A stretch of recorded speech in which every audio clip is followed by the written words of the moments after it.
didn't get born this great sex symbol and movie star. She was born a pretty sad story of Norma Jean Baker in Los Angeles in 1926. Her mother was unwed, which was very, very difficult in 1926 to be an unwed mother, and took a lot of pressures and was discriminated against quite a bit because of that, disowned, etc., which we talked about. And it got to her so bad, the stress and anxiety, that they had to put Marilyn Monroe's mother into a mental institution. And what happened to her when her mom went to the mental institution, because she had no family?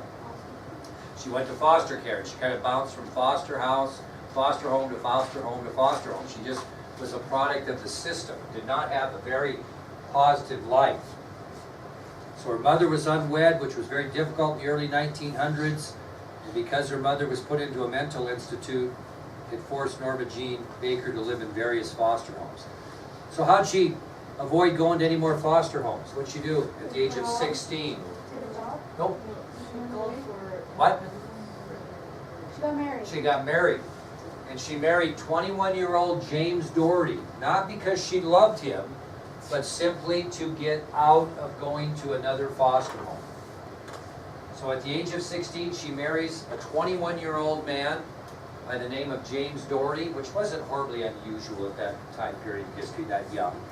But she married James Doherty not out of love, but out of the necessity of not wanting to go to another foster home. Now, according to historians and James Doherty, she was a good wife, despite her age. He stated she was a very good cook and immaculate housekeeper. And that's what women did in those days. My mother never worked a day in her life. She was a housewife. She stayed home and cleaned the house and prepared meals for my father when he got home at night, and washed the sheets and did all the dishes and all those types of things. That's what mothers did in those days. And James Doherty said she was a wonderful cook and an immaculate housekeeper. Very good wife despite the fact she was 16. Now this was a time when we were going to be at war, and Norma Jean Baker really wanted to have a baby with James Doherty right after they got married, because he was going to ship off to World War II, and what was she afraid of? He wouldn't come back, and then she wanted to have, quote, a piece of him, to live on. So she was pushing to get pregnant early in the marriage because he was shipping out and she wanted to have a piece of him in case he died. So did she fall in love with him afterwards? But that's kind of how it went. Okay? Well, you got to give Doherty some credit, because he was a little older than her, but he thought she was too young. He did not think that was a good idea. He didn't want to saddle her with a pregnancy and then a baby while he was gone. He just didn't think that was appropriate. So he talked her out of that venture, and she ended up not getting pregnant while he was at war. Well, she had to make a living while he was gone, and she was an attractive young lady. And so she began to pose for photographs, kind of did some modeling. She actually appeared on the cover of several, fashion type magazines and those types of magazines, and made, pretty good living while he was gone, posing for photographs, and even made some covers of magazines. But what she didn't do? She didn't tell her husband that's what she was doing for a living, okay? So one day when he's serving in the States, he picks up a magazine, and who does he see on the cover of the magazine? His wife. And he's kind of surprised. He tells his army buddies, "Oh, this is my wife." And they said, "Oh, right." They didn't believe him. That's a true story. He said, "Hey, look at my wife's on the cover of this magazine." "Oh, right, sure she is, But it was true. And he found out that she was modeling for magazines by picking up a magazine that she was on the cover of.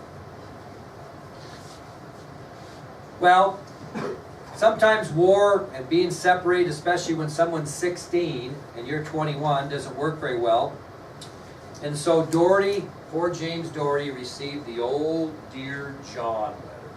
And if you don't know what that is, that's in the old days when you didn't have cell phones and you could talk to each other and you're away. If you wanted to break up with your significant other, you wrote him a letter and said, guess what's your history? And those are referred to as Dear John letters. Dear John, I don't really want to see you anymore. Have a nice life. I'm out of here, right? And he received this Dear John letter that basically told him she was done with him, and that she had changed her name from Norma Jean Baker to Marilyn Monroe. So James Doherty gets this Dear John letter while he's serving our country. Marilyn gives him the word that she's had enough, didn't want to mess with it anymore. And she's changed her name to Marilyn Monroe. Anybody know where the name Marilyn Monroe came from? No, good guess. Marilyn was her grandmother's middle name. Marilyn was her grandmother's middle name, and Monroe was her mother's maiden name. So Marilyn Monroe. Marilyn, her grandmother's middle name, and Monroe, her mother's maiden name. Now, anybody pick anything up? The other class picks something up right away. Just a second. Why is she Norma Jean Baker then? Why was she? Who do you think this Baker fellow was? The dad and her dad. That never really was in the picture, but she gave him the dad's name. Okay. So she is now known as Marilyn Monroe after she sends the old Dear John letter to her husband. And their marriage lasted 4 years and ended in her first divorce, which means there'll be more. Okay. So the marriage to James Doherty lasted 4 years and ended in her first divorce. Well, after she divorced Doherty, she had this dream of being in show business. We call it today being an actress in the movies, but they called it show business in those days. And she worked very hard to try to make the right connections to get her foot in the door. A lot of times in life, it's not what you know, it's who you know. And if you're going to get a break in show business, because it was kind of a big deal at this time, you had to kind of get your foot in the door and know somebody. And she really did well making connections. In the end, she ended up starring in like 28 films during her career. 28 films. The first one she starred in was 1948. So she did star in 28 films during her short career. Her first one in 1948. Now, good-looking gal. A lot of people took pictures of her for magazines. What do you think people tried to convince her into doing, these photographers? Nude model. Posing nude. And she always refused to do that. She really didn't want to get into that business, and so she refused to pose nude when asked early in her career. But there's always a story, isn't there? And so here's kind of what happened. She was on her way to a very, very important audition. It was really going to be a part she wanted. And on the way, she wrecked her car. Had a minor wreck with her car, but it disabled her car where she couldn't drive it. And as she's a nice-looking gal on the side of the road with a broken car, you can imagine a gentleman appeared. She told him what kind of a predicament she was in, that she was late for a very important audition. So he gave her $5 for a cab, and then said he would make sure her car was taken care of. Got off the road or whatever. So she goes to her audition, lands this part. She's very grateful. Well, it just so happened that this guy that helped her was a photographer. And when she asked if there was anything she could do to repay him, he asked her, hey, would you mind posing nude for me? Now, not being weird here, but wouldn't you like to be the photographer that got her to pose nude? This is like, America's first sex doll. Well, she agrees. She agrees to do that. And, her nude photos become a little crazy. I'll show you these. I'm not sure you're naked, but this is a 1954 calendar after she decided to pose nude. This is an airbrushed 90, I guess, on there. So as you can imagine, that is not what the picture looked like. This was the picture of one of her first photo shoots naked. This just happens to be one that's covered up for obvious purposes. I do have 6, I think I told you this, I have 6 tip dishes at home that, they used in nightclubs that have her without this 90 on that are worth a lot of money. So I'm not proud of having naked Marilyn Monroe's, but that's part of history and they're worth a lot of money. So this gives you an example. Well, it also happened that a guy by the name of Hugh Hefner caught wind of this beautiful model that was willing to pose nude. Anybody know who Hugh Hefner is? No. He was the originator of Playboy magazine. And so Marilyn Monroe appeared on the first ever issue of Playboy magazine, which I just happen to have a replica of right here, because these are worth like thousands of dollars if you can find the original. And it says, first time in any magazine, full color, the famous Marilyn Monroe nude. Okay, and she's on the cover. This is an exact reproduction I'm not being weird here, but this has never been opened, so I don't have any idea what's inside. I haven't looked at it. But anyway, this is a reproduction, and it's worth a lot more if it stays in the wrapping. Anyway, this is what it looked like, and if you could find an original, I saw one in Vegas one year when I was there at Little Caesars, this historical shop. It was a first edition, the first printing of Playboy with Joe DiMaggio's signature on it, which I'll tell you about in a minute. It sold for 17 grand. Okay, so just an idea. But anyway, so she was on the cover of the first Playboy magazine. Well, later in life, on January 14th of 1954, after she posed nude, she married her second husband, Joe DiMaggio. Now, I don't know if you know anything about Joe DiMaggio. Some of you kids are too young, but Joe DiMaggio was a very famous baseball player for the New York Yankees. He still owns the most coveted Major League Baseball record in history. He got a base hit, if you know baseball. He got a base hit or hit safely in 56 consecutive baseball games, which is very difficult to do. I think the closest person to do that in history was Pete Rose. And I think Pete Rose got to 44, which is still a long ways off. There was a guy last year that got up to like 26. And they were really keeping track of him to see if he could get there. But it's a record that'll never be broken. No one will ever hit safely in 56 straight baseball games. But he was a very famous baseball player. She's a very famous actress and sex symbol.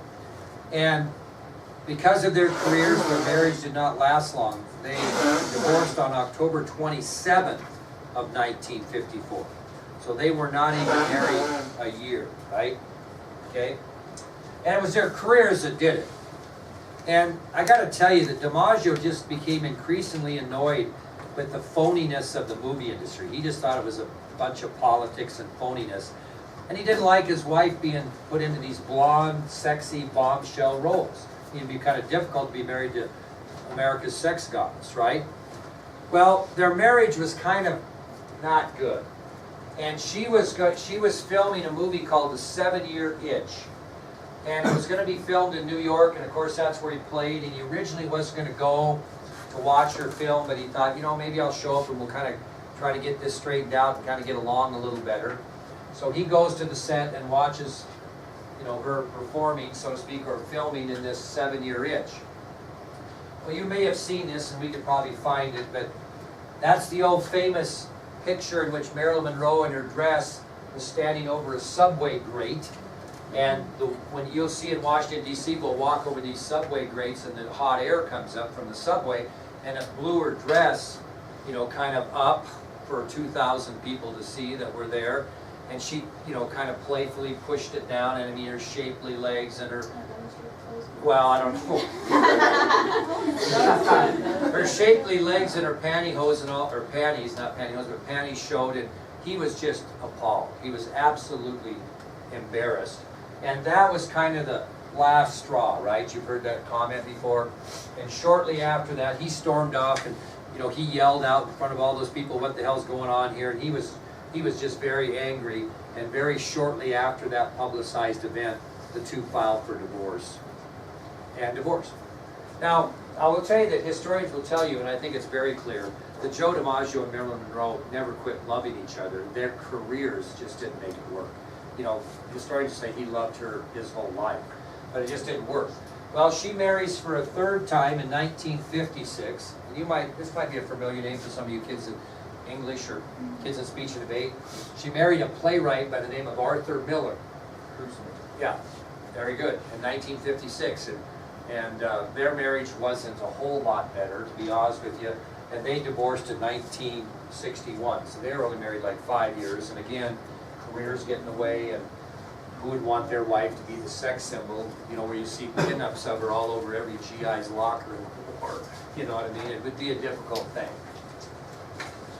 Well, you don't have to write this down. I think you know that on May 19th, 1962 was probably her most famous quote performance, when she sang "Happy Birthday" to President Kennedy at Madison Square Garden in New York for his 45th birthday. You're all pretty aware of that, saw it on tape. And she was a little bit of a loose cannon. A kid in the other class asked me, Do you think she was fooling around on her husband when she was married? There isn't any real documentation that states that she really was that type of person, but I think she was pretty active, so to speak, when she wasn't married. And one of her lovers, of course, was John Kennedy, and that was pretty well publicized. And you know, Robert Kennedy, poor Robert Kennedy, spent like his whole life trying to get his brother straightened out because he knew there was an election of 1964 coming and things were starting to come out. And later, in 2000-ish, a guy by the name of Seymour Hersh wrote an unauthorized biography called The Dark Side of Camelot, which I have, which tells you all about the indiscretions the president did when he was in presidency, including Marilyn Monroe being one of those. So, you know, she would make calls to the White House. She would show up at the White House unannounced. It was really just kind of a bad situation. Well, on Saturday, August 5th of 1962, on Saturday, August 5th of 1962, Marilyn Monroe was scheduled to attend a party that was thrown by President Kennedy's brother-in-law, Peter Lawford. And Kennedy wasn't going to be there, but he was having a party and she was invited, or the Hollywood crowd. And the problem was, she wasn't the type of person to miss a party, and she didn't show up and make it to the party. And that was very unusual for Marilyn Monroe not to go to a Hollywood shindig, so to speak. And so people became concerned, and they went to her apartment and found her dead of a drug overdose at the age of 36. So again, on Saturday, August 5th, 1962, Marilyn Monroe was scheduled to attend a party thrown by President Kennedy's brother-in-law, Peter Lawford. Marilyn never showed for the party. It created some concern, and she was later found at her home dead of an apparent drug overdose at the age of 36. Now, there's always been controversy and conspiracy over that as well. You know, the Kennedys silenced her and all that. I would tell you there was no question that she died of a drug overdose. There are rumors that Bobby Kennedy, trying to get her away from his brother, had visited with her prior to her overdose and said, you know, this has got to end. You can't call the White House anymore. You can't show up unannounced. You've got, you know, my brother's reputation's at stake here. And some people believe that maybe she took her own life of drug overdose because of her sadness. She was a very insecure person her entire life, did not have great self-esteem. As beautiful as she was, and as much attention as she got, her self-esteem was bad. And she was in depression. She went to see psychiatrists. She took antidepressants. She was a barbiturate abuser. She was an alcohol abuser. And it probably doesn't surprise a lot of people that that ended up being her fate.